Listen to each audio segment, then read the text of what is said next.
She had been promised to the monster beyond the river, before the hawthorn had finished flowering, and now the hawthorn was long past, the hedgerows gone dusty green with high summer, and the carriage was carrying her to him at last. Rowena Merrick sat very straight against the cracked leather squabs and watched the road unspool through a heat haze that made the distant water shimmer like something not quite real. Beyond that water waited Blackmere. Beyond Blackmere waited the man they called the Beast of the Far Bank, and she was the coin her father had chosen to pay. "You have gone the colour of whey," said Bess from the opposite seat, folding a damp handkerchief into quarters. "Drink the barley water before it turns." "I am not thirsty." "You have not been thirsty since Tuesday. A body cannot live on temper alone, whatever a lady may think." Rowena took the flask because it gave her hands something to do. The barley water was warm and faintly sour, and the smell of it mixed with the road dust coming through the window and the sweetish rot of the ditch flowers, and she swallowed once and handed it back. Outside, a lark went up out of the wheat in a stitch of sound, climbing and climbing until it was nothing but a speck against the white sky. She envied it with a completeness that frightened her. "He is not truly a monster," she said, "whatever the village women say. No man is." Bess said nothing, which from Bess was an entire sermon. The story had come to the Merrick house the way all the worst stories came, through the kitchen, then the parlour, then at last her father's study, where it hardened into fact. There was a gentleman across the river at Blackmere Hall who had not been seen in daylight for 6 years, who kept the shutters barred at noon, whose face, said the poulterer's boy, who had once carried game to the servant's door and glimpsed him through a doorway, was a thing a man did not sleep well after seeing. They said he had come back from the wars changed. They said the fire that had taken the East Wing had taken something of him with it. They said a great many things, and the one thing they all agreed upon was that Rowena Merrick, whose father owed the master of Blackmere more money than the Merrick lands would fetch at auction, was to go across the river and be his wife, and that she would not come back across it again. "My father," she said, to the window, "sold me for the price of a mortgage." "Your father," said Bess, "is a frightened old man who has never in his life been able to look a bill in the eye. That is not the same as wickedness, though I grant you it wears the same coat." The road dipped. The river came up to meet them, broad and slow and brown gold in the sun, sliding between banks of leucostrife and willow, and there at the crossing stood the ferry house with its tarred timbers baking, and the flat black ferry moored against the near stair. Rowena's stomach turned over. She had crossed 100 rivers in her 26 years, and never once felt that a crossing might be a door that locked behind her. The carriage stopped. The horses stamped and blew. For a moment there was only the tick of cooling axle grease and the drone of a horsefly against the glass, and the water going by with a sound like someone breathing in their sleep. "Well," said Bess, and reached for the door. "Whatever waits on the far bank, we shall meet it with clean gloves. Give me your hand." They climbed down into the heat. The riverbank smelled of mud and warm iron, and the green pungency of crushed watermint where the wheels had bruised it, and under Rowena's thin slippers the ground gave slightly, cool through the leather. The ferryman came out of his hut wiping his mouth, a broad slab of a man, sun-blackened, with forearms like ham-hocks, and he looked at her the way one looks at a coffin being carried past, with pity and relief that it is not oneself inside. "You'd be the Merrick lady," he said, "for the hall." "I would be Miss Merrick," Rowena said. "For no one, at present. Are you to carry me over?" "I'm to carry no one till his people come for you." He spat into the reeds. "That were the arrangement. They send their own man down to the stair and take you across their cell. I don't set foot on the far landing." He said it flatly, as a fact of geography, and yet something in the way he glanced upriver told her the geography had teeth. Rowena walked to the water's edge because standing still had become unbearable. Across the brown current the far bank rose steeper, wooded, and above the trees she could just make out the grey shoulder of a great house and the black scar of a wing that had once burned. Blackmere. Somewhere within it a man was waiting who had bought her, sight unseen, and she did not even know his name. Her father had never said it aloud. He had only said the master of Blackmere, in the small voice of a man who does not want the thing he is describing to hear itself described. Bess. She kept her eyes on the far shore. If I do not cross, if I simply climb back into that carriage and tell the coachman to drive, what becomes of my father? Debtors charged by McElmus, Bess said quietly. The house sold over his head. Your aunt would take him in at Bath, I dare say, and remind him of it every hour until he begged to be let go back to the poorhouse for the peace of it. A pause, and then, gentler. It is a wicked bargain, my lamb. But it is a bargain your name is already signed to. That is the cruelty of it. Rowena closed her eyes. The sun lay hot as a hand across the back of her neck. The river talked to itself among the reeds. A moorhen clucked and was gone in a spatter of bright drops. She had spent the whole of the long drive telling herself she was resolved, that a Merrick did not flinch, that a woman who could run a household of debt-ridden acres could certainly run a monster's, and none of it had prepared her for the simple animal fact of the water in front of her and the far bank waiting. And then, over the drone of the horsefly and the mutter of the current, came another sound. Hoofbeats, not the plodding hoofbeats of a farm cart. A fast, clean, four-in-hand drumming that shook up out of the road behind them and rolled down the hill toward the crossing. And Rowena turned in time to see a travelling carriage come round the bend at a pace no sane man kept on a summer road. Black, glossy, its panels flashing, drawn by 4 greys lathered white at the collar. That, said Bess slowly, is no farmer's gig. The ferryman had risen off his stump. He was staring at the carriage with an expression Rowena had not seen him wear before, and it took her a moment to name it, because it sat so strangely on that slab of a face. It was awe. It was the look of a man watching weather come, that he has been warned of, but never believed in.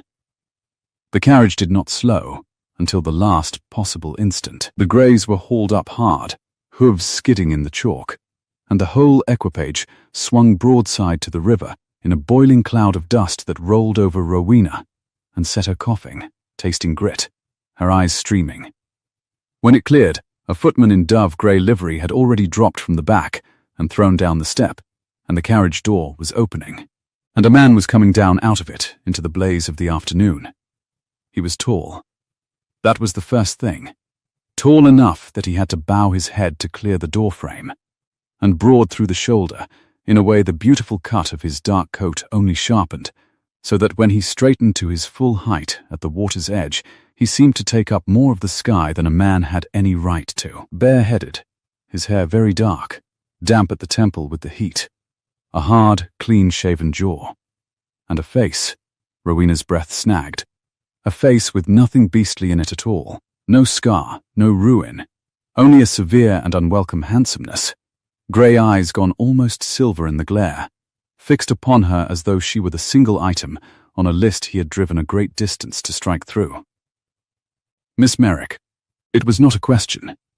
His voice was low and carrying, old money smooth, each word set down like a coin on a counter. You will not cross this river today.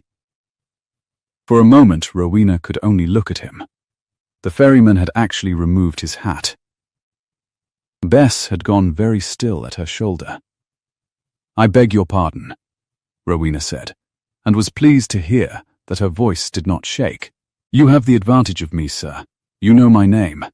I do not know by what right you know it, nor by what right you tell me where I may and may not go.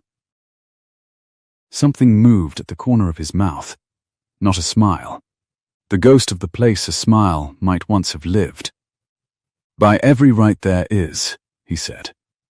The arrangement your father entered into with the master of Blackmere is at an end. There will be no wedding on the far bank.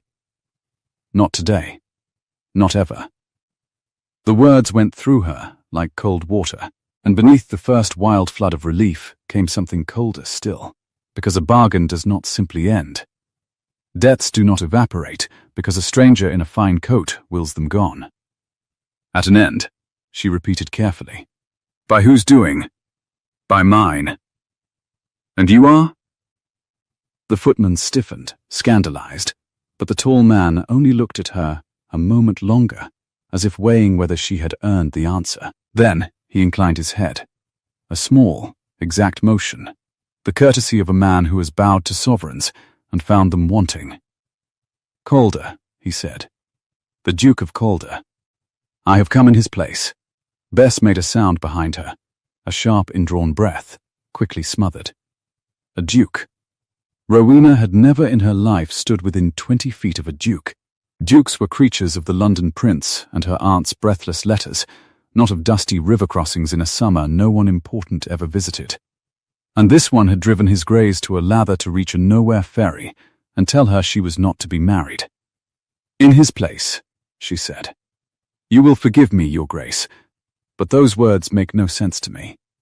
I was promised to the master of Blackmere. If you have come in his place, then either you are the master of Blackmere, which I am told is a man who has not shown his face in daylight these 6 years, and yours is uncomfortably well lit, or you are a stranger meddling in a contract that is no business of yours, and I cannot think which answer I like less. The horsefly droned. The river slid past. Somewhere on the far bank a wood pigeon began its 5 soft notes, and broke off, as if it too were listening. You have a quick tongue for a woman being handed across a river, the Duke said. There was no warmth in it, but there was, she could not be sure, the faintest thread of something that in a lesser man she might have called interest. I am not the master of Blackmere, and you are right that a debt is not undone by wishing. That is precisely why I am here, and precisely why you will get back into that carriage and hear me before you decide anything at all. I decide a great many things, your grace, and I do not recall inviting you to be present for any of them. Rowena lifted her chin. Under the bravado her heart was going like the lark's wings. Where is he, the man I was promised to? If our bargain is ended, let him tell me so himself, across his own threshold. I have crossed half the county to look my monster in the face. I find I would rather not be cheated of it by a duke who arrives in a cloud of dust and expects the world to rearrange itself around his boots. For the first time, something in the Duke's face shifted, a shadow behind the silver eyes, gone almost before she saw it, like a cloud crossing water. He looked, to her, in that half-second, less like a man executing a plan, and more like a man standing on ground that had recently given way beneath him. Then it was gone, and the severity closed back over it. The master of Blackmere, he said, cannot come to his threshold. He will not come to it again. That much I can tell you as fact, and you may make of it what you will. He glanced, once, at the far bank, at the grey house and its blackened wing, and there was no mistaking the thing in his voice now. It was not triumph. Whatever waited for you across that water, Miss Merrick, waits no longer. You have been reprieved. I would think most young women would take a reprieve without cross-examining the man who brought it.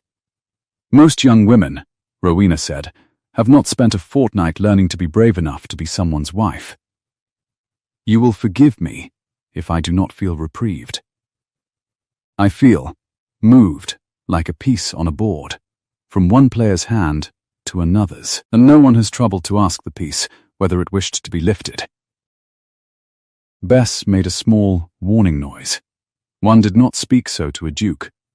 One curtsied and said your grace, and was grateful. But Rowena had spent the drive making her peace with the far bank, and now the far bank had been snatched away and something else set in its place, and she would be turned into no man's grateful chattel twice in one afternoon, without at least knowing the shape of the hand that held her. The Duke regarded her for a long moment. The greys stamped and jingled. The heat pressed down. And then he did the thing she had least expected. He crossed the strip of trodden bank between them, unhurried, until he stood close enough that she could see the fine dust settled in the weave of his coat and smell the road on him, leather and horse, and hot cloth, and under it, something clean and cold, like cut stone after rain. He was a full head taller than she. She refused to step back. "You are right," he said, and his voice had dropped, so that it was for her, and not for the ferryman or the footman or the listening summer. "You have been used ill. By your father, by the man across that river, by every custom that let it happen. I will not pretend otherwise, and I will not stand here and be thanked for a rescue you did not ask for." He paused. "But I did not drive from London in 2 days to abandon you at a ferry, and I did not come to leave you at the mercy of your father's creditors either. The debt is real, Miss Merrick. It has only changed hands. It is mine now. Every farthing of it." The bank seemed to tilt very gently under her. "Yours, I bought it. Bought the whole of it, 3 days since.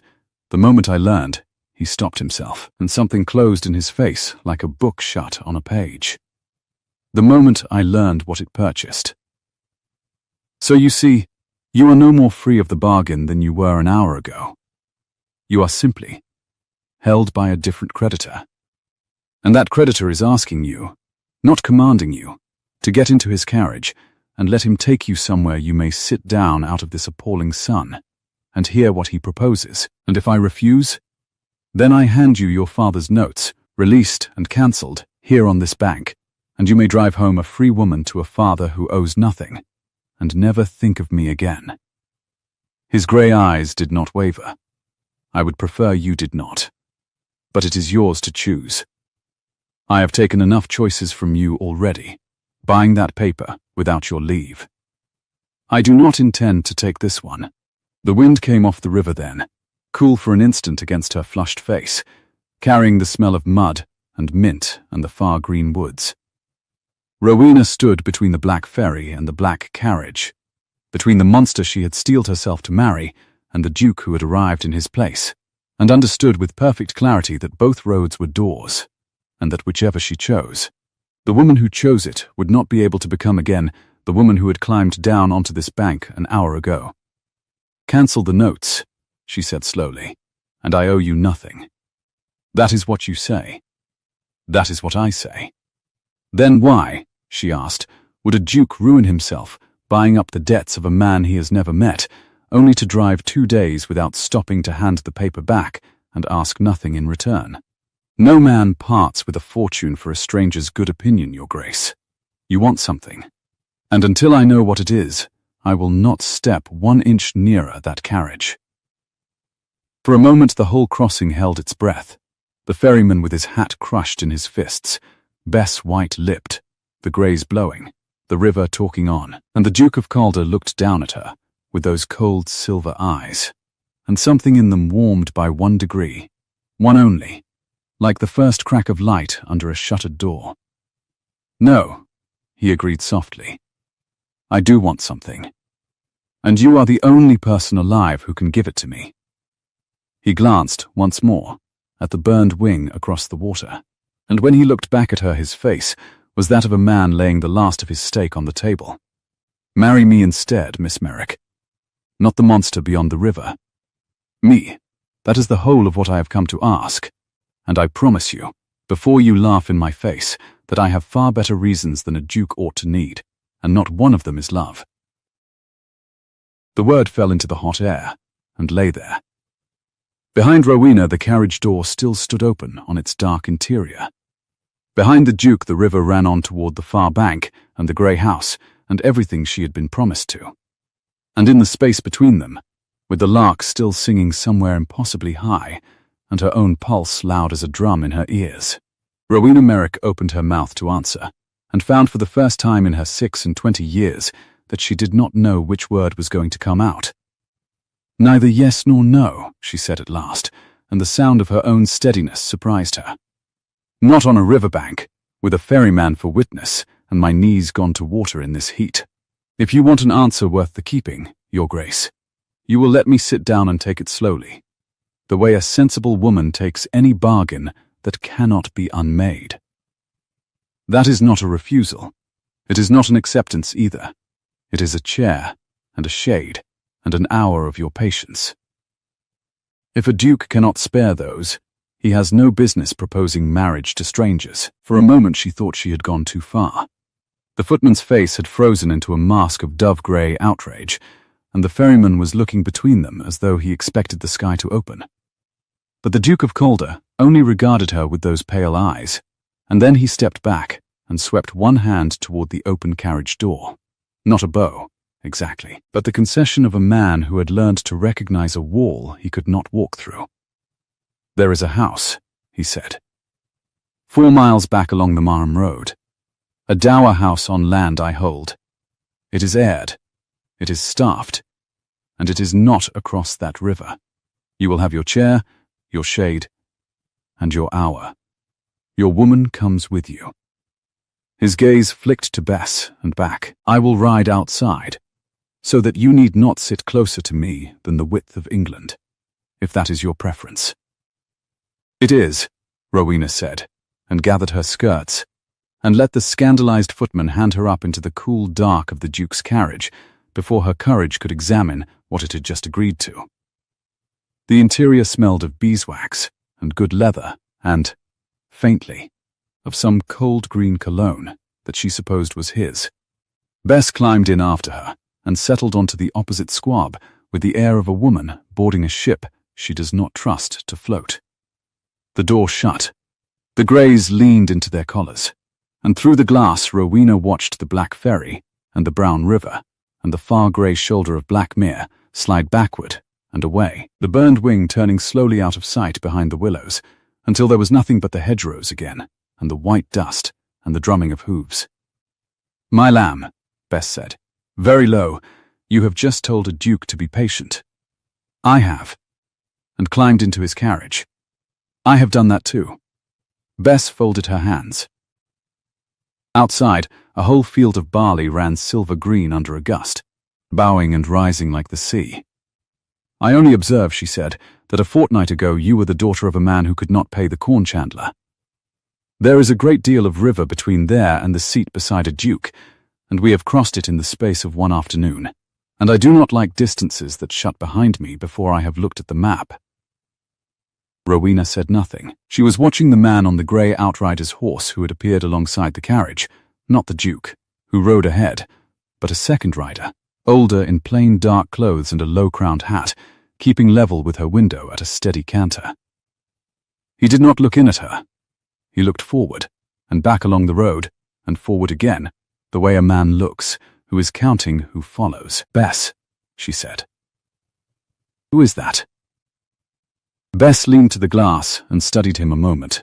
"That," she said slowly, "is a man watching a road, and a duke who fears nothing does not put a man to watch an empty summer road behind him."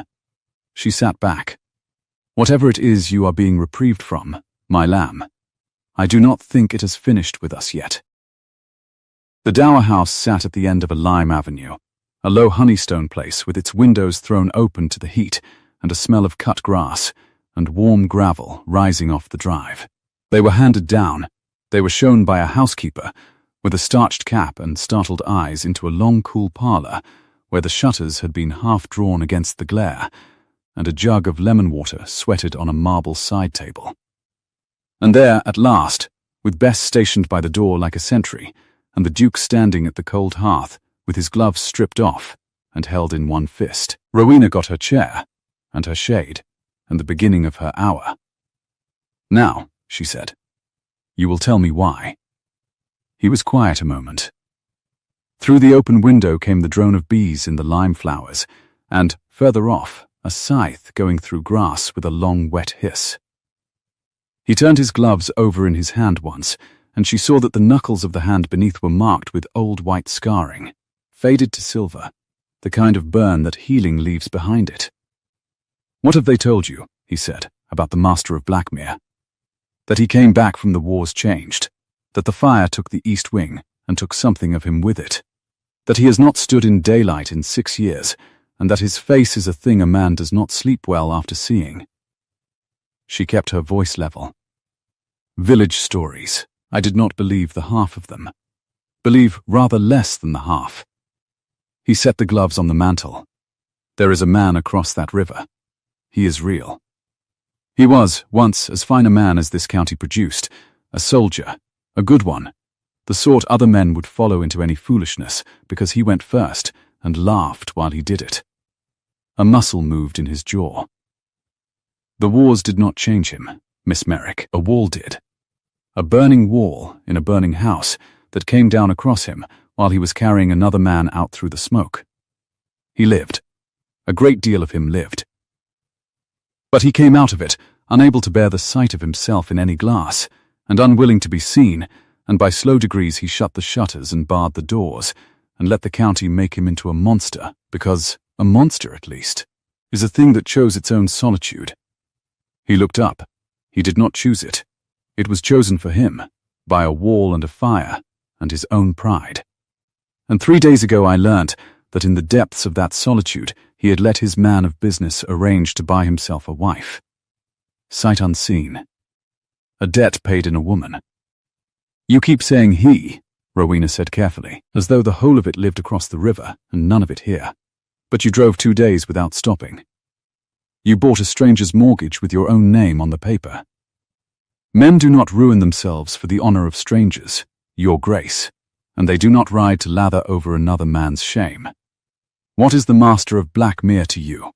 The scythe hissed, the bees droned, and the Duke of Calder looked at her with those silver eyes and said, in a voice gone perfectly flat, he is my brother. The word dropped into the cool room and lay there among the lime scent and the sweating lemon water. Rowena felt it settle into all the small wrong places of the afternoon. The burned wing he could not stop looking at, the scarring on his own hand, the shadow that had crossed his face at the ferry when she demanded to see the monster at his threshold. Your brother, she said. My elder brother. Julian. He said the name as though it cost him something to spend it. The house you were being carried to was our father's house. It should have been his in every way that matters, the title, the seat, the name. He was the heir. I was the second son, the spare, the boy they sent into the church, and then, when the church would not hold me, into the world to make my own way. It was Julian who stayed. Julian who ran the land, buried our father, held the family together with his 2 hands. The scar-marked fingers curled, slowly closed. And it was Julian who went into that fire, 6 years ago, to carry out a stable boy who had gone back for a foal, and did not come out the man he went in as. Everything I have, this house, the greys, the coronet the world bows to, everything came to me through a door my brother's ruin opened. Do you understand me now? I did not buy your father's debt for a stranger. I bought it to unmake the one wholly monstrous thing my brother has ever done, before it could be done in his name and blacken what little of him is left. Rowena's mouth had gone dry. She reached for the lemon water because it gave her hands something to do, and the glass was cold and slick and beaded against her palm, and she drank, and set it down. Then let me be sure I have the shape of it, she said. Your brother, in his solitude, arranged to purchase me. You learned of it. You bought the debt out from under him so that he could not have me, and now you propose to marry me yourself. She lifted her eyes to his. Which is a curious sort of rescue, Your Grace, since it ends precisely where his began, with a Merrick daughter wed to a Calder she never chose, to settle a debt. You have not freed me from the bargain. You have only made yourself the buyer. Something flinched behind his face. She saw it. The same crack of light under the shuttered door she had glimpsed at the river. No, he said. The debt is cancelled either way. I told you that on the bank, and I meant it. Your father owes nothing, whether you marry me or drive home tonight. There is no bargain left to buy you with. That is the whole difference, and it is the only difference that signifies. If you marry me, Miss Merrick, it will not be to pay a farthing. It will be because you have looked at the offer in daylight and found reason in it. I will not have another woman handed across a river in my family's name, not even by me. Then why ask at all? You have your conscience clean. Cancel the notes and let me go. Because I need a wife, he said bluntly, and I would rather it were a woman with the wit to interrogate a duke at a ferry crossing than any of the soft-handed girls my aunt parades through my drawing room. There, that is the ugliness of it, plainly said. I have reasons of my own, and they are not tender ones, and you will hear every one of them before you answer. But not, he added, with a glance at the shadows lengthening across the floor, "before you have rested and eaten, because I will not take an answer from a woman who has been baked in a carriage since dawn and would agree to anything for the promise of a bed." It was so nearly kind, and so entirely calculated, that Rowena almost laughed. "You are a strange rescuer, Your Grace." "I am not a rescuer at all," he said. "I am a man settling an account. You would do well to remember the difference. Rescuers want gratitude. I want—" He stopped. The book shut again in his face. "We will speak in the morning. Mrs. Enfield will see you have everything you require." And he took up his gloves and went out, and Rowena sat in the cooling parlour, with the bees loud in the limes, and understood that she had learned a very great deal in 1 hour, and that every single thing she had learned had only deepened the water she was standing in. She did not sleep well. The bed was soft and clean, and the room smelled of lavender and beeswax, and she lay in it wide-eyed, while the summer dusk went slowly violet at the window, and an owl called twice from the lime avenue, and fell silent. Somewhere below a door opened and shut. Later, much later, when the house had gone dark and still, she heard the unmistakable sound of a horse brought round quietly on the gravel, and hooves walking, not trotting, away down the drive, as though a rider wished to be gone without waking anyone. She rose and went to the window in her shift, the boards cool under her bare feet, and by the last grey light she saw the plain dark rider from the road, the man who counted who followed, leading his horse to the avenue's mouth and swinging up and turning not back toward London but toward the river, toward Blackmere. In the morning there was a stranger in the breakfast room. Rowena knew it before she reached the door, because the voices came down the passage ahead of her, the Duke's low even one, and another, a woman's, bright and hard and pitched to carry, the voice of someone accustomed to being the most important person in any room she entered. "Cannot be serious, Adrian, a Merrick. I have made inquiries. There is nothing there but mortgaged acres and a father who cannot keep his own gamekeeper. You will make yourself the joke of 3 counties. "I have been the joke of 3 counties before," said the Duke. "It did not prove fatal. You were not proposing marriage before." "Marriage, Adrian, to settle whatever tender scruple you have taken about Julian." "You will not," said the Duke, and there was a note in it now that stopped the woman's voice like a hand laid over strings. "Speak of my brother in this house. Not to me. Not to her. Not to the housekeeper's cat. Are we clear?" Rowena stepped into the doorway. The woman by the window was perhaps 50, and beautiful in the polished, weaponist way of a woman who has spent that beauty carefully and kept the interest. Dark hair dressed high, a morning gown of amber silk that had never been within a mile of a mortgaged acre, and a face that turned to Rowena with the swift, total assessment of an auctioneer pricing a lot. Lady Sefton, Rowena would learn she was, the Duke's aunt, his late mother's sister, and the keeper of the family's ambitions since before Adrian Calder had worn long coats. "Ah," said Lady Sefton, and smiled, which was worse than a scowl, the article itself. "Do come in, Miss Merrick. We were speaking of you." "So I heard," Rowena said. "The passage carries wonderfully. You were saying I would make His Grace the joke of 3 counties. I confess I had reached the same figure by a different road, though I make it nearer 5. For a heartbeat, Lady Sefton's smile did not know which way to fall. Then it hardened into something more genuine and more dangerous. "You have spirit. They always do, the poor ones. It is the only portion they bring. Sit, child, and let me look at you." She did not wait to see whether Rowena obeyed.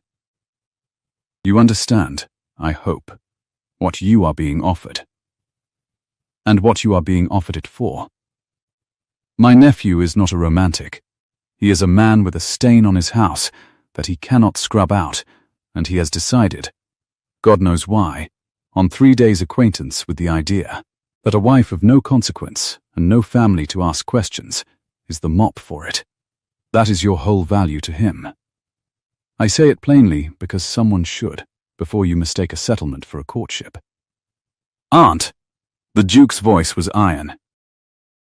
No, Rowena said. Let her finish. She and I are of one mind so far, it is refreshing. She crossed to the table and, quite deliberately, sat and poured herself chocolate from the pot with a steady hand while both of them watched. You say I am a mop, my lady. His Grace said last night that he is settling an account and wants no gratitude for it. Between you, you have painted me a marriage as cold as a coffin plate, and I thank you both, because I would far rather go into a cold thing with my eyes open than a warm thing with them shut. She looked up. But you have not told me the one thing that would make it worth a Merrick's while. What does he get? Not the county's good opinion. He cares nothing for that. He told me so. Not an heir he could get on any girl your aunt approves. Something else. Something he wants badly enough to ruin himself for in an afternoon.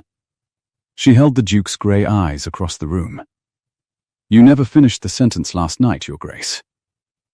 I want, you said, and stopped. I have come down to breakfast to hear the end of it. The room was very quiet. A bee had got in through the open window and blundered against the ceiling.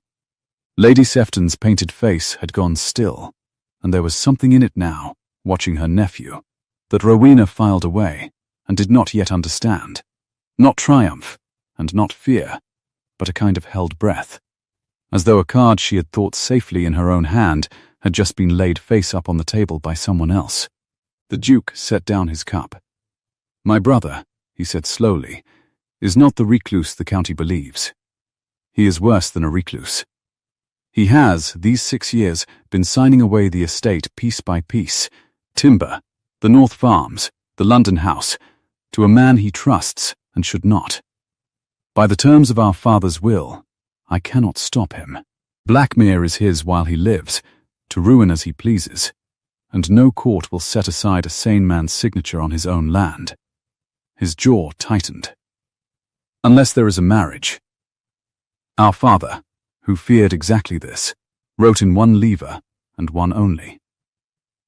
If either son marries and produces an heir, the entail reforms around that child, and the estate is locked, protected, beyond the reach of any signature, Julian's or mine, or a stranger's. Julian knew it. That is why he bought himself a wife, not for company.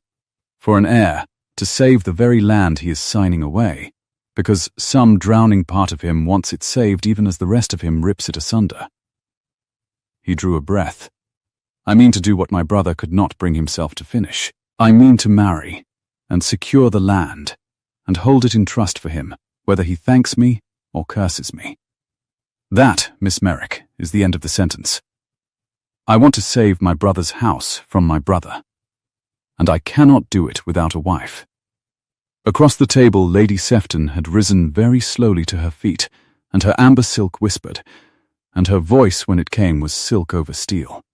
And who, she said, told you about the timber, and the North Farms, and Mr. Rourke's little signatures? You have been in the North Country a month, Adrian. You did not learn that from the wind. She smiled that terrible smile again. Someone has been writing to you. Someone very close to Blackmere. I wonder if your bride-to-be knows that the man who fetched her from the ferry keeps a rider on the Blackmere Road at midnight, and I wonder if you know what that rider is truly carrying back and forth across the water, because I promise you, nephew, it is not only your letters. The Duke went still. And Rowena, watching his face, saw the shuttered door open all the way for one naked instant, saw that Lady Sefton had struck something he did not know, or feared he half knew, and that whatever it was, it frightened a man who had told her at the river that he was frightened of nothing. What are you saying? He said. I am saying, said his aunt, gathering her shawl with the leisurely cruelty of a woman who has been underestimated all morning, and means to be remembered by dinner, that you are not the only one in this family who has bought something across that river lately. Ask your midnight rider, Adrian, who he saw at Blackmere Landing 3 nights ago. Ask him whose carriage was waiting, and then, perhaps, before you marry this sharp-tongued child to lock up a house, You might trouble to be certain the house is still your brother's to be locked." She turned in the doorway and inclined her head to Rowena with exquisite, poisonous courtesy. "Miss Merrick." "A pleasure. Do have the chocolate. It is the last thing in this arrangement anyone will offer you for nothing." And she was gone, and her footsteps went away light and unhurried down the passage, and the bee found the window at last, and blundered out into the blazing morning, and in the breakfast room the Duke of Calder stood with one hand flat on the table, as though the floor had shifted under him, staring at the empty doorway. "Your Grace," Rowena said. He did not seem to hear her. He crossed to the bell and rang it hard, and when the startled housekeeper came he said only, "Send for Hartley. The moment he is back from the river, the very moment, I want him here." And the woman bobbed and fled. "Your Grace." Rowena rose. Her heart was going quickly again. But it was not fear now, or not only fear. It was the sharp forward pull of a woman who has just seen the edges of something far larger than the bargain she was summoned to weigh.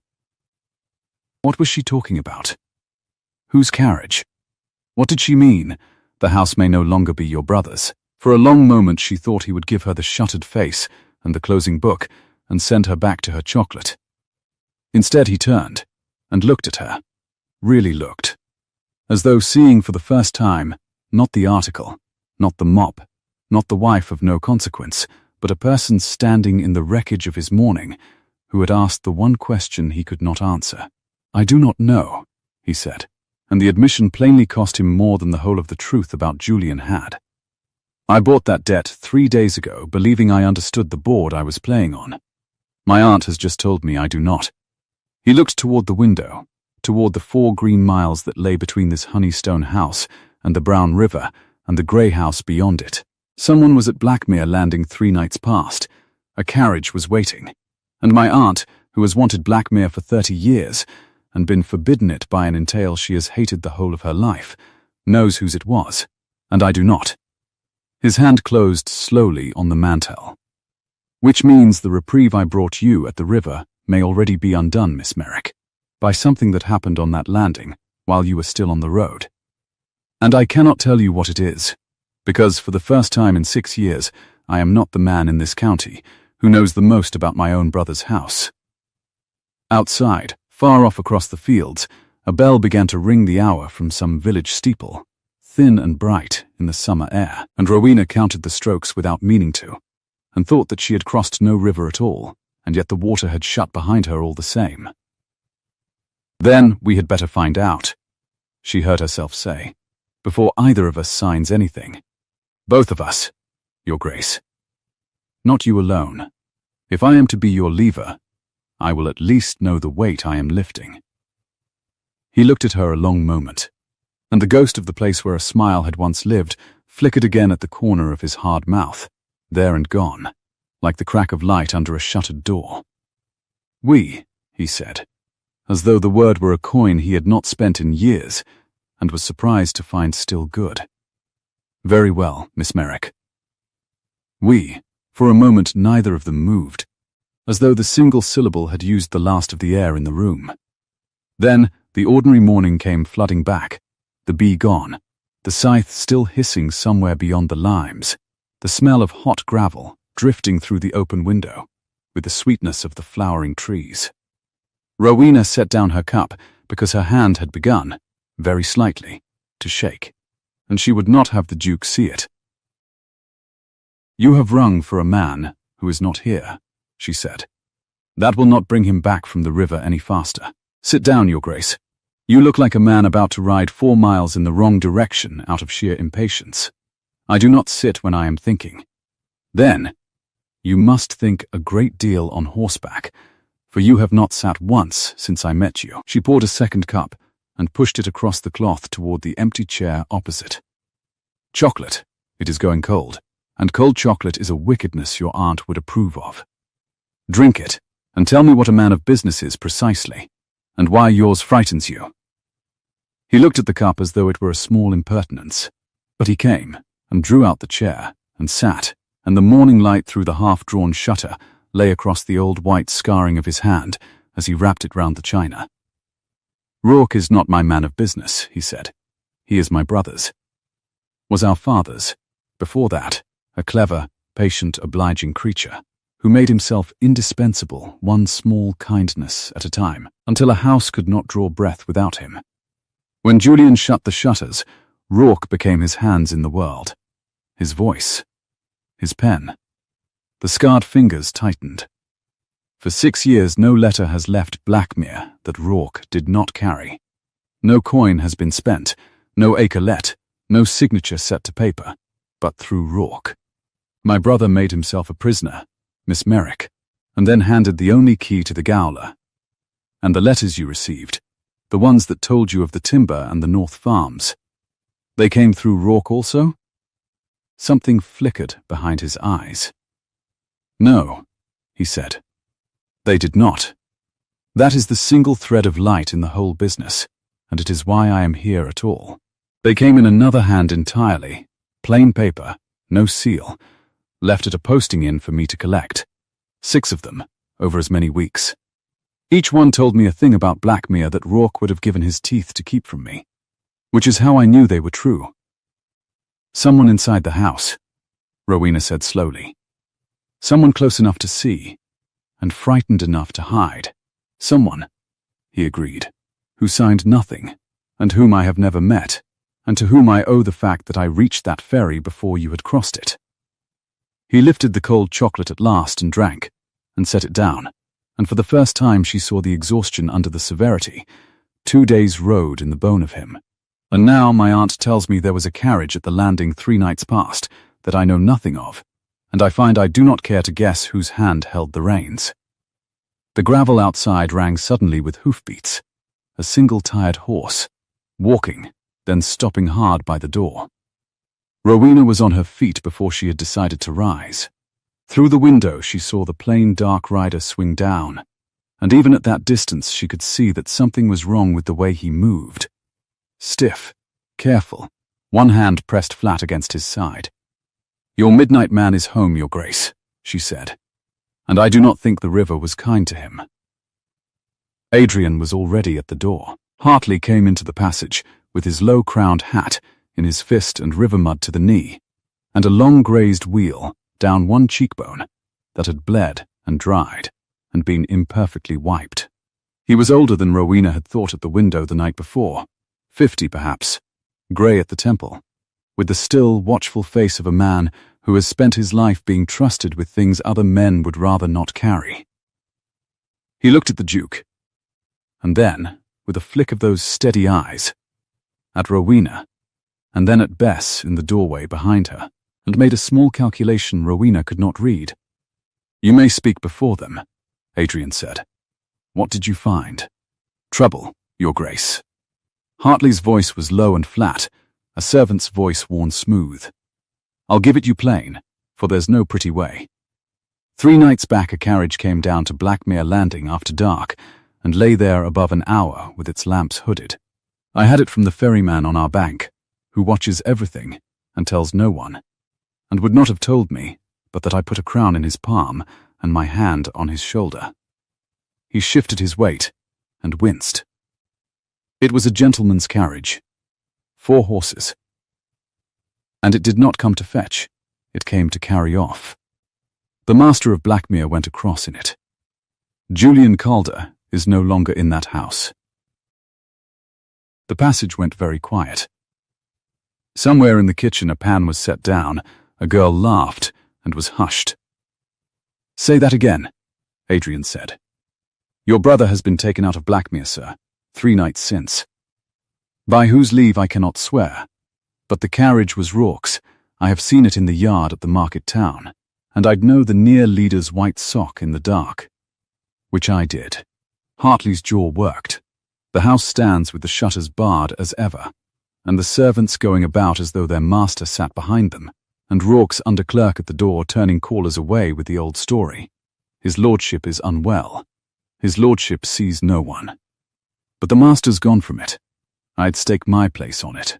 There is a lamp lit at his window every night at 10, and put out at 11, regular as a church clock, and no man that lit his own lamp ever did it to the minute for 6 years running. He looked at the Duke steadily.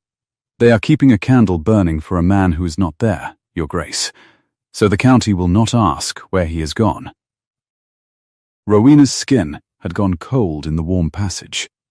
She thought of the far grey house sliding backward behind the willows, the burned wing turning out of sight, the lamp she herself might have watched from a window across the water, as a bride. A lamp lit by no one. For no one. "Where?" said Adrian. Only the one word.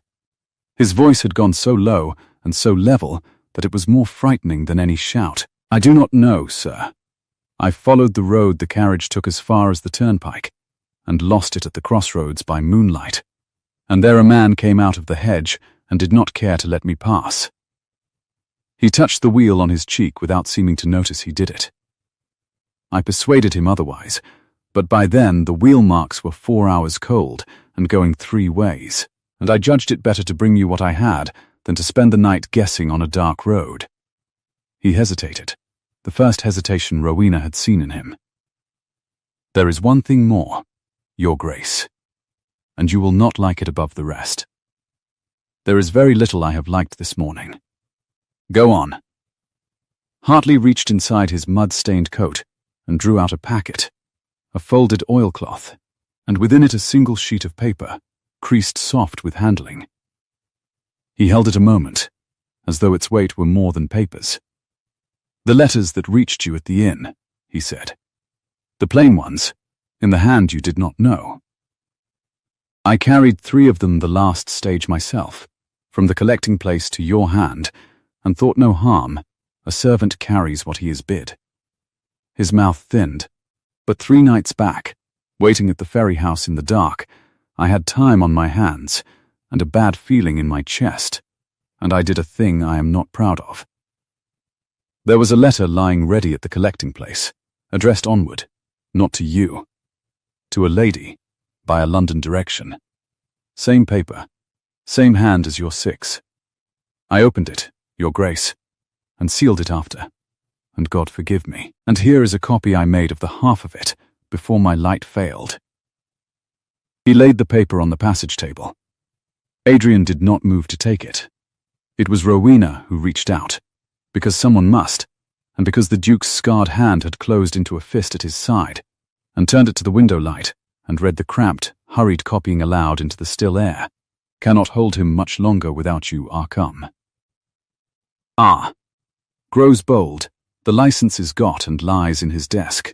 He means the thing done inside the month, and once there is a child got upon her, the land locks to their advantage, and no power on earth undoes it.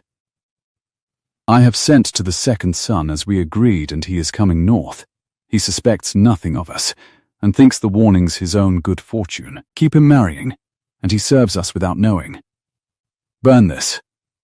Your servant, as ever. The name at the foot was not copied. The paper ended in a torn white edge, and Hartley's small apologetic hand. Light gone, no more. For a long moment, no one spoke. Through the open door at the passage end, the summer poured on regardless. The bees, the cut grass, a wood pigeon somewhere sending up its 5 soft notes and breaking off. The second son, Adrian said at last, and his voice was terrible in its quietness. Thinks the warning's his own good fortune. Keep him marrying, and he serves us without knowing.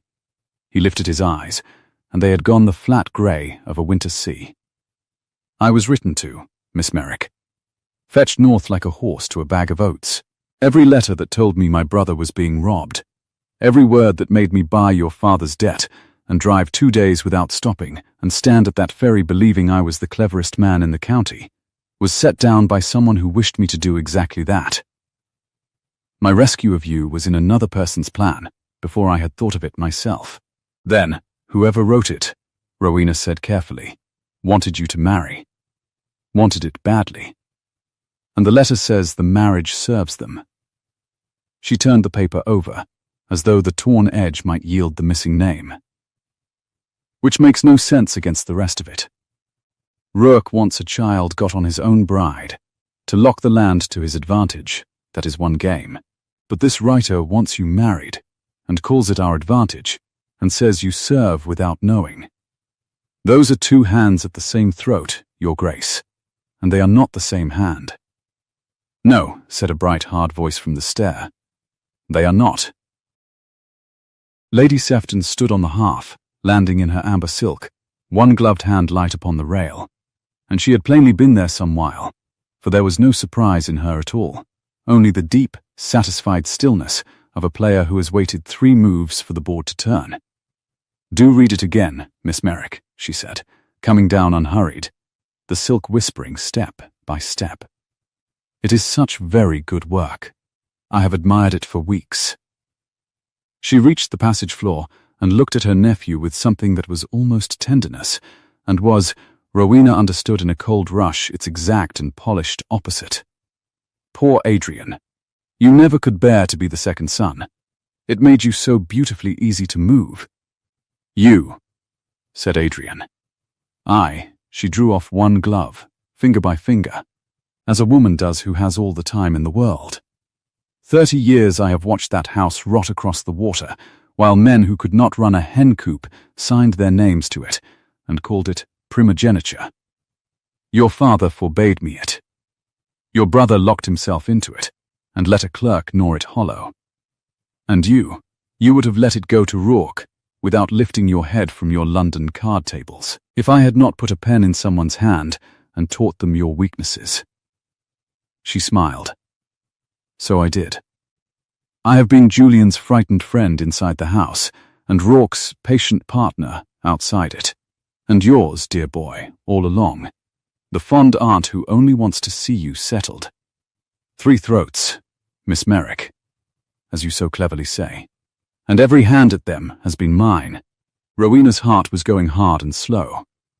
Then where is his brother, she said. You have moved him. That letter is yours, you know where. Lady Sefton turned upon her the full brilliance of that terrible attention. Now that, she said, is the only question in the room worth asking, and I congratulate you on it. Yes, I know where Julian is. He is safe. I am not a savage. Whatever my nephew's face is telling you, he is merely somewhere quiet, where no candle need be lit for him, and no bride fetched to him until certain papers are dry. She refolded her glove over her arm. Rourke thinks I have hidden him for Rourke's sake, so that his little wedding may go forward unopposed. Rourke is a fool who believes clever men are on his side because they smile at him. When the land locks to Rourke's advantage, Rourke will discover whose advantage it truly locks to. Her eyes came back to Adrian and softened, and that was the cruelest thing of all. You were only ever meant to marry, my dear. A duke marrying a nobody makes such a satisfying scandal, and a scandal keeps a man's eyes on his own ruin and off everyone else's. I did not need you to win. I needed you occupied. Adrian had not moved through the whole of it, and his stillness had become a thing that filled the passage. Where is my brother, he said. Somewhere you will not find him by sunset, which is all the time you have. She drew on the refolded glove. The license is in Rourke's desk, and Rourke means the wedding within the month, and once an heir is got, the land is beyond us both, so I am afraid, nephew, that your poor honest rescue has become a race, and you have wasted the whole of your morning learning that you were played, which is exactly the morning I designed for you. She moved toward the door, light and unhurried as ever. I would offer you the chocolate again, Miss Merrick, but I find I have used up my generosity. Do send to Bath if you change your mind. There is always a place at my table for a sharp-tongued girl who learns which side of the river her bread is buttered. Stop her, Bess said suddenly, low and fierce, but there was nothing to stop her with. She was the Duke's aunt, in the Duke's dower house, and no man in it would lay a hand on Lady Sefton's amber sleeve. She went out into the blazing forenoon, and a groom brought round her carriage as though the morning were the most ordinary in the world, and the wheels crunched away down the lime avenue, and were gone, and the smell of cut grass came back into the passage as if nothing had passed through it at all. Rowena found she had crossed to the window without knowing she moved. Beyond the glass the summer lay green and gold and utterly indifferent, heat shimmering off the gravel, a butterfly working the lavender by the door, and 4 miles away, past the barley and the willows, a house stood with a lamp, waiting to be lit for a man who was no longer inside it. "Your Grace." She turned. He had not left the middle of the passage. He stood there with the copied letter loose in his scarred hand, and the severity had not fallen back over his face this time. Under it she saw the boy who had been sent into the church, because the church might hold him, the second son, told all his life he was the spare, and made a fool of that morning by the one person who had watched him grow. It was not a face a man wished a stranger to see, and she looked at it anyway, because someone should. "You should go home," he said. "I beg your pardon." "You heard me." He set the letter down on the table with a care that was worse than violence. "There is no bargain here that a sane woman signs. I do not even know the board I stand on. I have just learned that I never did. My aunt would see you ruined for a season's sport, and my brother is God knows where, and Rourke has a license in a drawer. And the one true thing I have to offer you is the thing I offered at the river, your father's notes, cancelled, and a clean road out of this county before the door I have opened shuts behind you too." His jaw was tight. "I will not lift another woman across a river in this family's name. I told you that. I find I meant it more than I knew. Go home, Miss Merrick. Let me spend the ruin I earned. You did not earn it." For a moment the offer sat in the warm air, real as bread, the cancelled notes, the clean road, her father safe, herself free. The whole nightmare of the far bank dissolving like the heat haze over the water. She had wanted precisely this since the moment the carriage first came down to the crossing. And she stood in the Duke's passage with the bees loud in the limes, and discovered that she did not want it any longer, and that the not wanting had crept up on her sometime between the ferry and this morning, and she could no more find the seam of it than she could find the hour she had stopped being afraid of him. "No," she said. "Miss Merrick, I said no, Your Grace, and I will say it slowly, since you are plainly tired." She came away from the window. "You told me at the river that you were not a rescuer, that you were a man settling an account, and that I should remember the difference. I have remembered it. A rescuer wants gratitude and runs when the danger doubles. A man settling an account stays until the ledger balances, whatever it costs him. You cannot have it both ways. You cannot lecture me on the coldness of your motives at breakfast and turn noble by luncheon and send me home for my own good. That is not settling an account. That is flinching, and you told me a Calder does not flinch. I told you a great many things this morning that I now know to be built on a lie. Not this." She stopped an arm's length from him, closer than she had stood since the riverbank, close enough to see the fine dust of 2 days' road still ground into the weave of his coat, close enough to smell the cold cut stone cologne under the sweat and the summer. "Your brother is real. Your father's will is real. The lamp lit for no one is real, and the child Rourke means to get on a woman who never chose it as realest of all.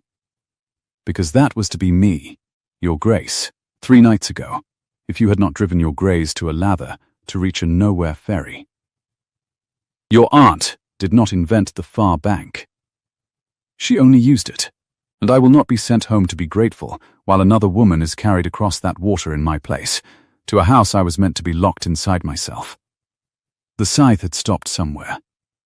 The whole forenoon seemed to have gone still to listen. "You do not know what you are offering," he said, very low. "Then tell me, and let me decide, the way you promised at the river you would let me decide." She held his grey eyes and did not look away. "You said you wanted a wife with the wit to interrogate a duke at a ferry crossing. Here she is, interrogating you in your own passage. Marry me, Your Grace, not to lock the land, since your aunt has made even that uncertain, but because you cannot reach your brother before sunset alone, and I have a quick tongue and a steady hand, and no one left in this county who can use me as a lever, since the lever is cancelled. I am the one piece on your aunt's board she cannot move any longer. Use me, but not from 4 miles behind. Beside you, or not at all." For a long moment he only looked at her, and then he did the thing she had least expected, again, as he had done at the river. He reached out and took her hand, the ungloved one, in his scarred and steady one, and turned it over, and looked at it as though it were a document he had driven a great distance to read, and his thumb passed once, slowly, across her knuckles, the way a man touches a thing he means to keep. "Beside me," he said. "Very well." His voice had dropped to the register that was for her, and not for the listening house. "But understand what beside me means, Rowena, before the sun moves another inch. It means we do not send to the magistrate, who is Rourke's cousin. It means we do not wait for London, which is 2 days off and belongs to my aunt. It means we cross that river ourselves, tonight, before the license in Rourke's desk can be carried to my brother, wherever they have hidden him. And I do not know what waits for us on the far bank, save that the last man who went into Blackmere for someone else's sake came out of it, changed forever." His hand tightened on hers. "I would not take you across that water for the world, and I cannot reach him without you. Those are both true, and I have hated no morning in my life as I hate this one for making me say them together." Behind them Bess drew a slow breath, and did not, for once, deliver her sermon. "Then we cross," Rowena said. Her own steadiness astonished her, as it had at the river. She had spent a whole life learning she was brave, and only now, with her hand in a duke's, and the far bank waiting, beginning to believe it. "Tonight, the two of us. And your good Hartley, who bleeds and does not complain, if he will come." "I'll come," said Hartley from the doorway, mild as milk. Adrian did not let go of her hand. He looked instead toward the window, toward the 4 green miles and the willows and the grey shoulder of the house she had been promised to and reprieved from, and was now, of her own choosing, driving back toward through the long gold evening, and the ghost of the place where a smile had once lived flickered at the corner of his hard mouth, there and gone, like the last crack of light under a shuttered door before the dark comes down for good.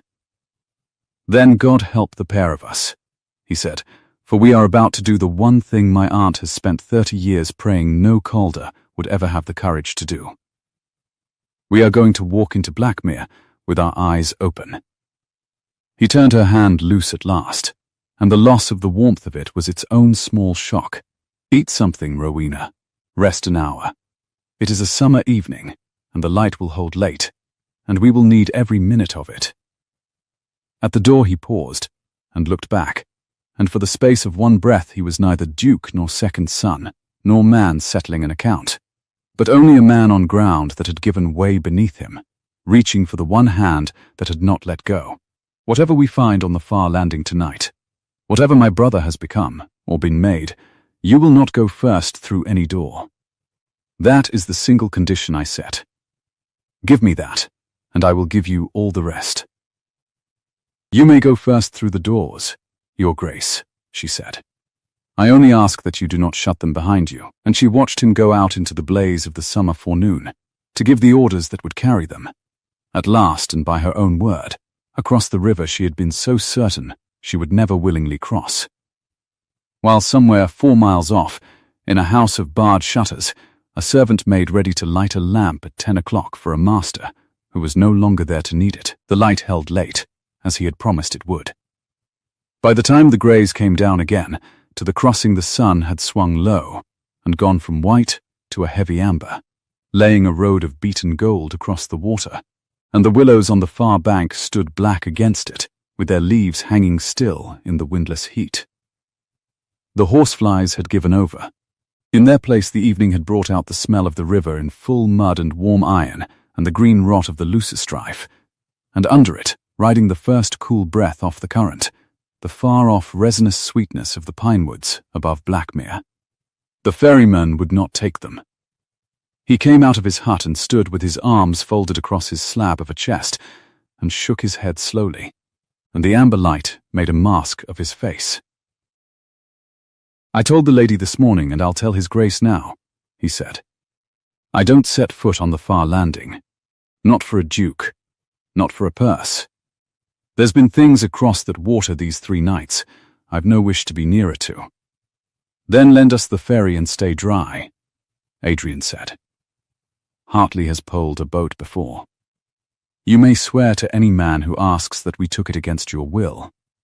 I'll swear it gladly. The ferryman spat into the reeds and, having discharged his conscience, grew almost helpful. Mind the eddy at the midstream where the old weir was. It'll swing your head downriver, if you let it. And keep off the barred wing when you land. The floors above are rotten as a bad tooth, and the whole of it groans in a wind. They went across in the last of the gold. Hartley stood to the pole, with his grazed cheek turned to the light, working the flat black craft out into the slide of the current. And Rowena sat amidships with Bess's hand crushed in hers, and watched the near bank draw away, the ferry house, the tarred stair, the carriage with its lamps not yet lit, and felt the crossing take her the way she had feared all morning it would, quietly, without drama, the water simply widening between what she had been and what she was becoming. "You are gripping my fingers to the bone, my lamb," Bess murmured. "I am aware of it." "Grip away then, I've no better use for them." Bess's eyes went to the far landing sliding toward them out of the shadow. "I only observe that this is a very great deal of river to cross for a man who told you at breakfast he wanted no gratitude." Adrian, standing at the bow with one boot on the gunwale and the coming dark on his face, did not turn. "She has said the same to me twice today," he said. "I begin to think your mistress keeps you to say the things she has run short of breath to repeat. Someone must, Your Grace." Bess sniffed. "She'll not spare herself. It falls to the rest of us." The keel touched the far stair with a soft grinding shudder, and the sound of it went up Rowena's spine like a key turning. Blackmere Landing. The very stone she had been meant to be handed onto as a bride, in the dark, by another man's servants. She looked up the steep wooded cut of the bank to where the grey house stood against the last of the sky, and there, high in the black bulk of it, in a window she could not have picked from 100, a small warm light kindled and steadied and burned. 10 o'clock, Hartley said quietly, shipping the pole. Regular as a church clock. There's your lamp, lit for a man who is not behind it. Then, whoever lights it, Adrian said, is the one person in that house I most wish to meet. They went up the cut in single file, Adrian first, as he had bargained. The path was old, and slick with the day's warmth still breathing out of the leaf mould, and the pines closed over them and shut the river light away, and for a while there was only the crunch of their own feet, and the tick of some beetle in the bark, and once, an owl going off close overhead, on wings that made no sound at all. The house rose out of the trees ahead of them, huge and blind, every shutter barred, and against the sky its ruined east wing stood open to the stars, the fire scar black and toothed, exactly as she had glimpsed it that morning across a mile of shimmering water. At the servant's door Adrian did not knock. He tried the latch, found it fast, and stood back and looked up at the single lit window with something working behind his still face. 6 years, he said, very low, to no one. 6 years I let the county tell me my brother was a monster, and I never once pulled a boat across in the dark to see for myself. My aunt is right about one thing, at least. I was very easy to move. You are here now, Rowena said. Move yourself the rest of the way in. The ghost of the place where a smile had lived flickered at his mouth. He lifted his scarred hand and struck the door 3 times, hard enough to wake the timbers, and somewhere deep inside the house a dog began to bark, and then a bolt was drawn. The man who opened it was thin and ink-stained and young, with a clerk's stoop and a candle guttering in his fist, and he began the old story before the door was fully back. His lordship is unwell, and sees no. Then the candlelight found Adrian's face, and the coronet in the bearing if not on the brow, and the words dried in his throat. Your Grace. We had no word you were. No, Adrian agreed, and set his hand flat on the door and walked it open so that the clerk went backward with it. You had no word. Where is Mr. Rourke? In the master's study, Your Grace, but he is not to be. That is, at this hour he does not. He will make an exception. Adrian was already past him into a stone-flagged passage that smelled of cold ash and old wax and unaired rooms, of a house shut against its own air for years. Rowena, Hartley. With me. Bess, stay by this good young man and see he does not run ahead to warn his master. Talk to him of his prospects. I fancy they are about to change. Bess planted herself in the doorway like a wall in a starched cap. Sit down, lad, she told the clerk kindly. You've the look of a boy who's been carrying letters he'd rather not have read. We'll have a nice talk about that. They found the study by the line of light under its door. Adrian did not pause to gather himself. He opened it as he had opened the outer door, all at once, and the warm, shabby room beyond swung into view. A great desk cluttered with papers. A fire kept up though the night was mild. Branched candles burning.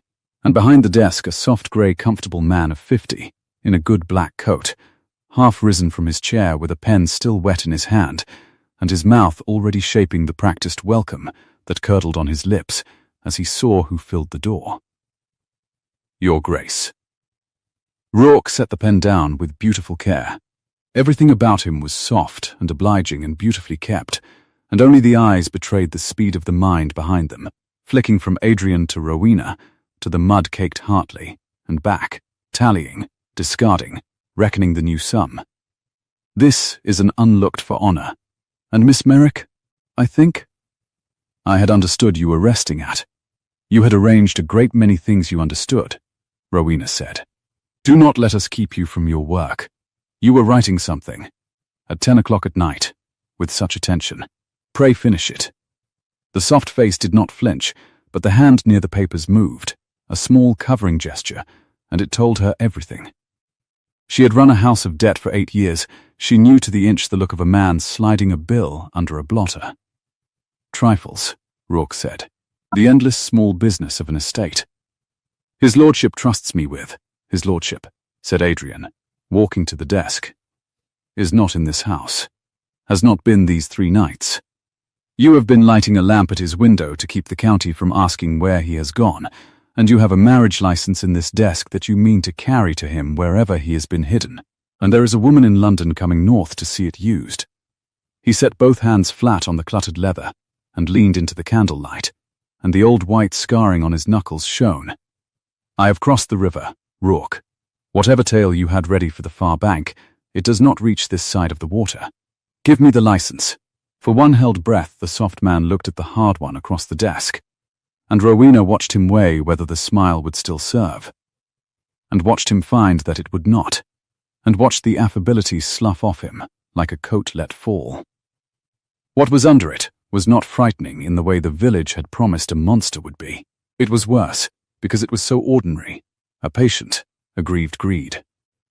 The look of a careful man who has worked long years for a thing and cannot believe it is being taken from him by people who have not earned it. You understand nothing, Rourke said, and his voice had lost its oil. I have held this house together with my 2 hands while your brother sat in the dark and you played at cards in town.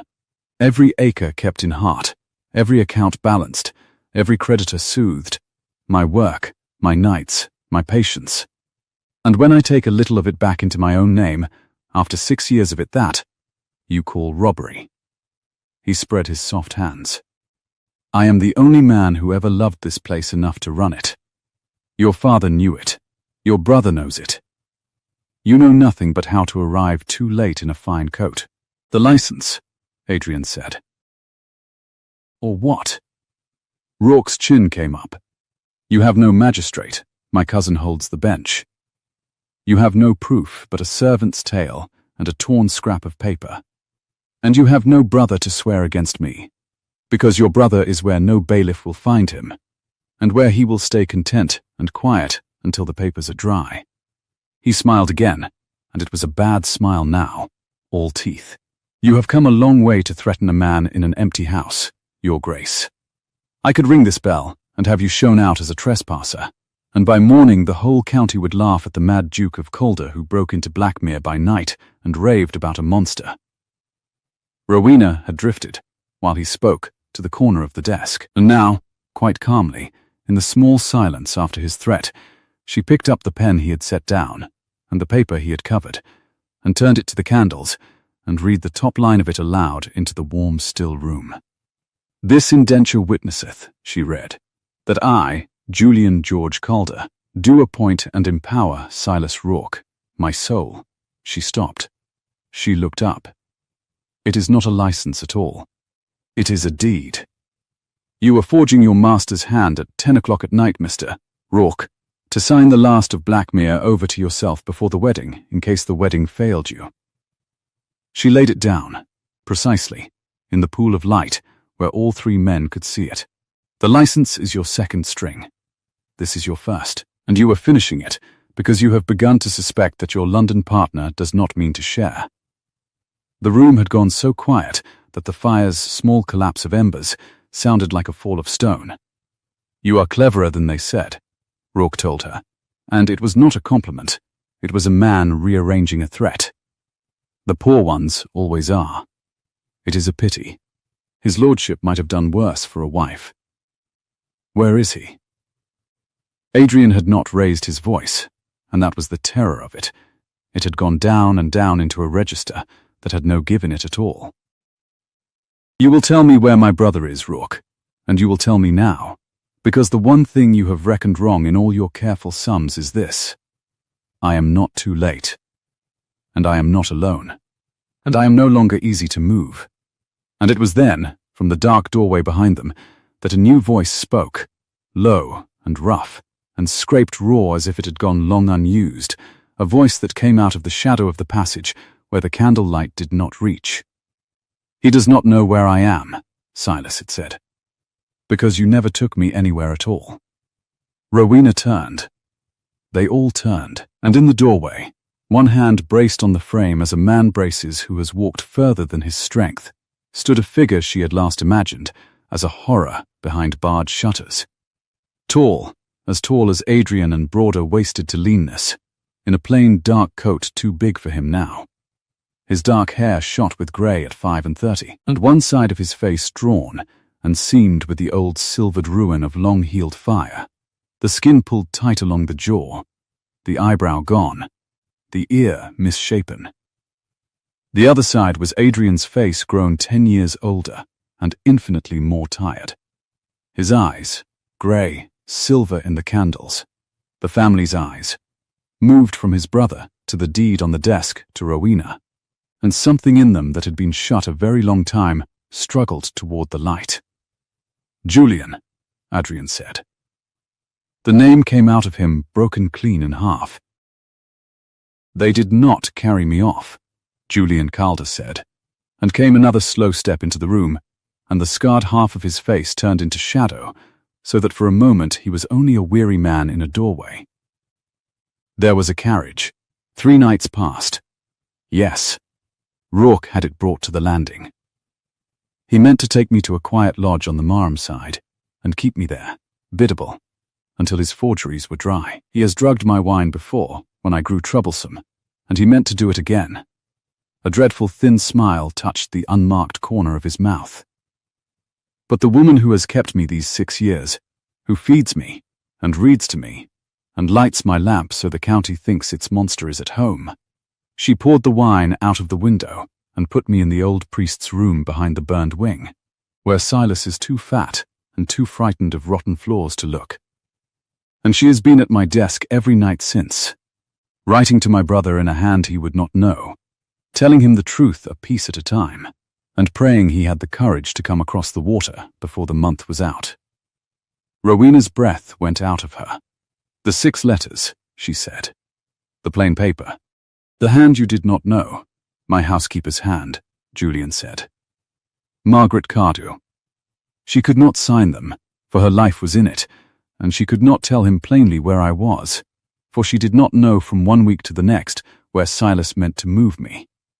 So she told him what she could, and she was made to write the bait letters too, the ones to my aunt's design, because Silas held her wages, and her place, and her old mother over her. His ravaged face turned to Rourke. You made a frightened woman your pen, Silas, and she has spent 6 years writing exactly enough of your truth into your lies to hang you. Rourke had gone the colour of tallow. He came up out of his chair. My lord, Julian, you are unwell. You do not know what you are. I know precisely what I am. Julian's voice did not rise, but it filled the room the way a cold does. I am the man whose name you have forged on that deed. I am the master of this house you have gnawed hollow, sitting behind my own barred shutters, too sick of my own face to stop you. That is the true monster of Blackmere, Miss Merrick. His grey eyes found her, and there was no self-pity in them, only a terrible clear-sightedness. Not the burns. The years I let a soft man rob me because I would rather rot in the dark than be looked at. You crossed a river to marry that. I am sorry for it. And I am more sorry that my brother very nearly let you. Julian, Adrian started. No. The scarred man lifted his ruined hand. Let me finish, for I have not spoken this many words together in 6 years, and I may not find them again. Silas, he turned. Ring your bell. Call your clerk. There is no one in this house who will come for you now, because Margaret has been to every one of them these 3 nights while you counted your papers, and told them the master is himself again, and watching. Your cousin the magistrate cannot save you from your own hand on a deed you had no leave to sign. And your partner in London, the smile again, dreadful and clear, your patient partner who taught my aunt's letters, and meant all along to have Blackmere for herself the moment the land locked, she will not come north to a house where I am standing in the light. You have lost, Silas. You lost the night Margaret poured the wine out of the window. You have only been too busy forging to notice. Rourke's soft hand darted for the deed. Hartley's mud-caked one closed over his wrist first, gently, the way a man closes a gate, and held it there. I'd not, sir, Hartley said mildly. There's a lady present. For a moment the soft man strained against that quiet grip, and then all the greed and the grievance went out of him at once, and he seemed to shrink inside his good black coat, an ordinary frightened creature who had reached too far and felt the floor go. He sat down heavily in his chair and put his face in his hands, and no one troubled to comfort him. Adrian crossed the room. He did not go to the desk, or to Rourke, or to the forged deed that would undo 30 years of his aunt's patience. He went to his brother, and stopped an arm's length from the ruined face he had let the dark keep from him for 6 years, and stood there with his own composure cracking down the middle like ice on a thaw pond. I should have come, he said. The first night. The very first night they told me you would not be seen, I should have poled a boat across and broken every shutter in this house until I found you. I let them make you a story, my own brother, and I let the county tell me what you were, because it was easier than the water. His voice went. Forgive me, Julian, I do not deserve it, and I am asking anyway. The scarred man looked at his younger brother a long moment. Then he reached out with the ruined hand, the one the fire had marked worst, and laid it against the side of Adrian's face, the way one gentles a horse, or blesses a supplicant, and Adrian did not flinch from the touch, and that not flinching was the whole of the reconciliation, entire, without another word needed for it. You came tonight, Julian said, across the water, in the dark, to a monster's house. That is more than most brothers, and far more than I earned by hiding. His grey eyes moved past Adrian to Rowena, standing very straight by the desk, with the forged deed under her steady hand, and something eased in the wreck of his face. And you did not come alone. I have been listening at that door longer than I should confess, Miss Merrick, and I heard you tell my brother that you would go beside him, or not at all. I heard him agree to it. The unmarked corner of his mouth lifted. I have lived 6 years among people who obeyed me and feared me and lit lamps for me and never once argued. I had forgotten what it sounds like when a person tells a Calder no. It sounds like being alive, I find. Rowena discovered her eyes had filled and let them, because Bess was not there to hand her a folded handkerchief, and there seemed no shame in it. Your housekeeper, she said when she could. Mrs. Cardew, where is she? She should not stand in a passage while we thank each other. She saved the pair of you, and me besides, with an open window and a pot of ink. She is putting the kitchen to rights, and pretending she has done nothing, Julian said. She will scold you dreadfully if you thank her. I recommend it highly." Then the weariness came back over him like water closing, and he swayed, and Adrian had his arm before he knew he had reached for it. "I am tired," the scarred man admitted, as though it were a strange discovery. "I am so very tired, Adrian, of the dark. I think I should like to sit somewhere with a window open. I have not had a window open at night in 6 years. I had forgotten there were stars." They opened the windows. All of them, one after another down the long shut face of the house, the bolts shrieking in their sockets, and the warm summer night pouring in over the sills. The smell of the pines and the river, and the cut hayfields beyond. The chirr of a nightjar in the dark woods, the enormous soft weight of the July night that the house had barred out for 6 years, and that came in now as if it had only been waiting to be asked. Julian sat by the largest of them in the study, his ruined face turned to the air, and breathed, and did not speak, and let the stars do what the candles could not. Rourke they gave to Hartley, and the clerk to hold until morning, when the deed and the forged license and Margaret Cardew's careful 6 years of embedded truth would be laid before a bench that was not his cousin's, for a duke, it transpires, may send to the Lord Lieutenant of a county over the head of any local magistrate, and Adrian wrote the letter that very night at his brother's cluttered desk, in his own hand, sanded it, sealed it, and gave it to Hartley to carry with the dawn. As for the patient partner in London, the aunt in amber silk, who had spent 30 years coveting a house across a river she had been forbidden, the letter Adrian wrote to her was shorter, and Rowena read it over his shoulder without asking leave, because she had earned that much. "Madam," it read, "Julian is himself, and seen, and whole in his wits, before witnesses of rank. The land does not lock, because it does not need to. There is a master at Blackmere again, to hold it. Your instrument Rourke is taken. Do not come north. There is a place at your table for a sharp-tongued girl. You told her. There is none, I find at mine for you. Go to Bath, aunt, and grow old quietly, and be grateful I loved you once enough to give you the road instead of the bench." "Calder, you are letting her go," Rowena said.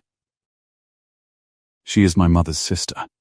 And her whole punishment," Adrian said, folding it, "is that she schemed 30 years for a house, and will spend the rest of her days knowing a nobody from a mortgaged acre and an open window undid her in a single night.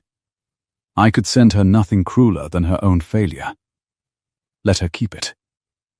He set down the pen and turned in the chair, and looked up at Rowena in the candle light, with his brother breathing the stars in by the window, and the severity was all gone out of his face now, worn clean away by the long day, leaving only the man. Which brings me to the one account left open on the whole ledger. "Does it?" Rowena said. Her heart had begun the lark's wing beating again. "It does." He rose. The scarred hand, when he took hers, was not quite steady, and that undid her more than any smoothness could have. "I told you at the river I had far better reasons than a duke ought to need, and not one of them was love. I lied to you, Rowena. I did not know I lied. I have had 6 years of practice at not knowing what I feel. And I am only this hour discovering I am as bad at it as my brother." His thumb passed once across her knuckles, slow, the way a man touches a thing he means to keep. "I bought that debt to unmake a wrong. I asked you to marry me to lock a house. And somewhere between a ferry crossing and a broken open window, I stopped counting the reasons, because there was only ever going to be the one, and it is the one I swore to you it was not." "Say it then," she whispered. "You told your aunt you would take an answer from no woman too tired to give it freely. I am giving you leave. Say the whole of it, your grace, in daylight, or in candlelight, which is near enough, and let me decide." "I love you," Adrian said. "I do not want a lever, or a mop, or a wife, of no consequence to still the county's tongue. I want the woman who interrogated me at a ferry and climbed into my carriage anyway, and told a duke to be patient, and crossed a river in the dark to stand beside a man on ground that had given way beneath him. I want you, Rowena Merrick. Not the monster's bride, and not the Calder settlement. Only you, and only if you will have a man who very nearly let you go home for his own comfort, and called it nobility. His voice dropped to the register that was for her alone. Beside me, you set the condition. I am asking you to keep it for the rest of our lives. The nightjar chirred in the dark woods. The river talked to itself far below the open windows, and by the largest of them the ruined master of Blackmere had turned his scarred face from the stars to watch his brother with an expression that was, for the first time in 6 years, something very like hope. I will have you, Rowena said, on my terms, which I will set out in full over a great many breakfasts, and the first of them is that you will never again decide what is good for me without troubling to ask the peace whether it wishes to be lifted. She lifted his scarred hand and pressed her mouth to the silvered burns on his knuckles and felt the shudder go through the whole tall length of him. And the second is that these windows stay open. All of them. In every house we hold. I have had quite enough of barred shutters to last me my life. Open windows, Adrian agreed unsteadily. In every house. I swear it. And he drew her in and kissed her at last, gently, and then not gently, with 2 days' road and 6 years dark, and the whole of a summer night behind it. While over by the sill Julian Calder laughed, a rusty scrape of a sound that plainly astonished its owner, and turned back to give the stars their privacy. They were married before the hawthorn bloomed again, in the little grey church on the near bank, with the shutters of every house on both sides of the river standing open to a cold, bright spring, and Bess in a new bonnet, giving her sermon to anyone who held still. Rowena's father wept through the whole of it and was forgiven, for a frightened old man is not the same as a wicked one, though Rowena had it in writing from Bess that he was to be watched near a bill for the rest of his natural days. Julian did not stand at the altar with them. He was not ready for so many eyes, and said so plainly, having discovered that a man who admits a thing aloud is halfway to mending it. But he came to the church porch after, in daylight, with the ruined side of his face turned frankly to the spring sun, and his housekeeper Margaret Cardew on his arm, scandalizing the county far more by being alive and abroad than he had ever done by being hidden. And when the poulterer's boy, who had once glimpsed a monster through a doorway, stared at him open-mouthed across the churchyard, Julian bowed to him, grave as to a bishop, and the boy bowed back, and that was the end of the beast of the far bank, undone not by a wedding or a will, but by one man walking out of doors on a bright morning, with nothing over his face. A year on, Rowena stood at an open window of Blackmere Hall in high summer, with the shutters gone for firewood and the barley running silver-green to the willows, and the river beyond it brown and slow and ordinary in the sun. Below in the walled garden, Adrian and Julian were arguing amiably over the pruning of an old peach tree that neither of them knew the first thing about, and Margaret Cardew was pretending not to listen while she cut roses. And a lark went up out of the far field in its stitch of climbing sound, up and up until it was only a speck against the white sky, and Rowena watched it, and felt no envy at all, only the deep animal comfort of a woman standing in a house where no lamp was lit for anyone who was not there to need it. Bess came and stood beside her with a folded handkerchief she had, for once, no use for. "Well," she said, "you crossed the river after all." "I did," Rowena said, "by my own word, in the end. That is the whole difference, and it is the only difference that signifies." And she leaned into the warm sill with the summer pouring in over it, and did not look back across the water even once, because there was nothing on the far bank any longer that she had not carried, freely and with clean gloves, over to this one.